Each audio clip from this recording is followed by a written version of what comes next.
अस्सलामुअलैकुम रहमतुल्लाहि व बरकातुहू। कुकिंग विद आयशा में खुशामदीद। आज हम बनाने जा रहे हैं बहुत ही मज़ेदार सी चटनी ईद के लिए, जो कि ईद का गोश्त आप जितना मर्ज़ी खाएं तो बहुत अच्छे से हज़म करवाएगी। ना तो आपको खट्टे डिकार आएंगे और ना ही बदहज़मी होगी। तो ये चटनी आपने ज़रूर बनाकर ट्राई करना है। ईद के लिए सबके लिए आपने पेश करना है। हर किस्म के खानों के साथ जो है ना, ईद पे आपने गोश्त के साथ ये ज़रूर लाजमी पेश करनी है। तो इसके लिए 200 ग्राम इमली ली है हमने, इसको भिगो कर रख देंगे आधे घंटे के लिए। साथ ही साथ धनिया, पुदीना, हरी मिर्ची और लहसुन का इस्तेमाल करेंगे।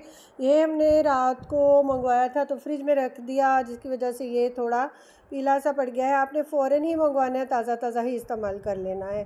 तो इमली का पल्प निकाल लेंगे अच्छी तरह से मसलते हुए हाथों से। जबकि इमली अच्छी तरह से फूल गई है तो इसका पल्प निकालेंगे और गुठलियाँ अलहदा कर लेंगे।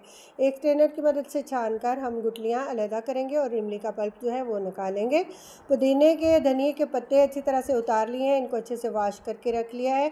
देसी लहसुन का एक पूरी गट्ठी लिया और उसको छील लिया। अब हम ग्राइंडर में शामिल करेंगे सारी चीज़ों को। धनिया, पुदीना और मिर्चें और लहसुन जो है इसको शामिल करेंगे। पानी का इस्तेमाल बिल्कुल नहीं करेंगे इस चटनी में। हम इमली का पल्प डालेंगे और उसी में ग्राइंड कर लेंगे चटनी को। आप चाहें तो इसको कूट कर भी बना सकते हैं, लेकिन ये कुछ आसान सा तरीका है, तो इसी तरह से हम बनाकर सेव कर लेंगे। अच्छे से चटनी ग्राइंड हो चुकी है तो अब हम इसके अंदर नमक शामिल कर देंगे हस्बे ज़रूरत। 6 से 8 मिर्चें शामिल की थी। 1 टीस्पून भर के नमक शामिल किया है। अपने जायके के मुताबिक आप कम या ज़्यादा कर सकते हैं।